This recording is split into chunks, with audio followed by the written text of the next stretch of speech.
Once upon a time, in a small village nestled at the foot of a lush green mountain, there lived a sweet and innocent girl named Ella.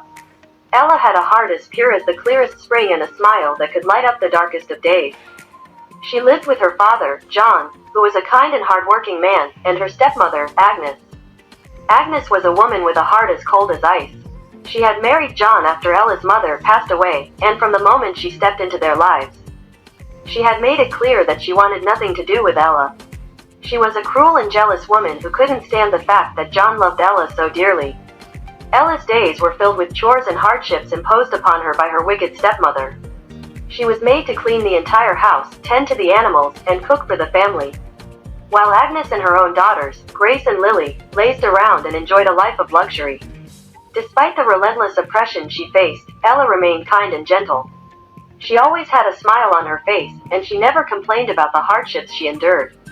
She found solace in the beautiful forest near their home, where she would go to seek refuge and talk to the friendly animals that lived there. The forest was her haven, and she often shared her dreams and wishes with the wise old oak tree at its heart. One day, a grand announcement echoed through the village. The king's son, Prince Edward, was to host a grand ball, and all the eligible maidens were invited to attend. Ella's stepsisters, Grace and Lily, were thrilled at the prospect of meeting the prince, but Ella knew she had no chance to go to the ball. Her stepmother had made it clear that she was not worthy of such an event, and she had nothing to wear that would be suitable. Ella sat by the oak tree in the forest, tears welling up in her eyes as she shared her sadness with the wise old tree. To her surprise, the tree whispered in the wind, "Do not lose hope, dear Ella.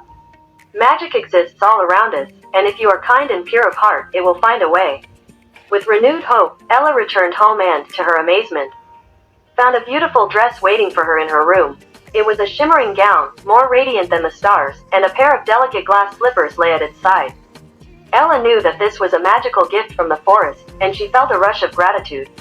The night of the grand ball arrived, and Ella looked like a true princess in her magical attire.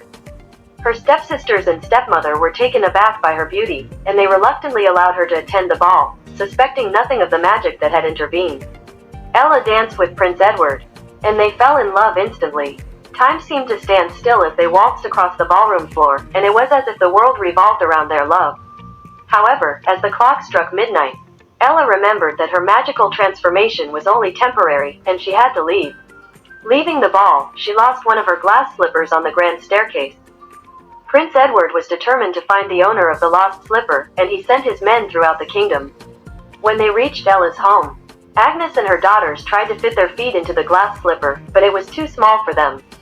Finally, they turned to Ella, who nervously placed her foot into the slipper. It fit perfectly, and Prince Edward recognized her as the mysterious beauty from the ball. Ella and Prince Edward were married, and they lived happily ever after.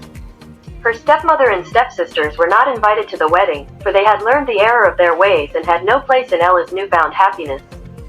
Ella's kindness and purity of heart had triumphed over oppression, and she had found her happily ever after, proving that goodness and love would always prevail in the end.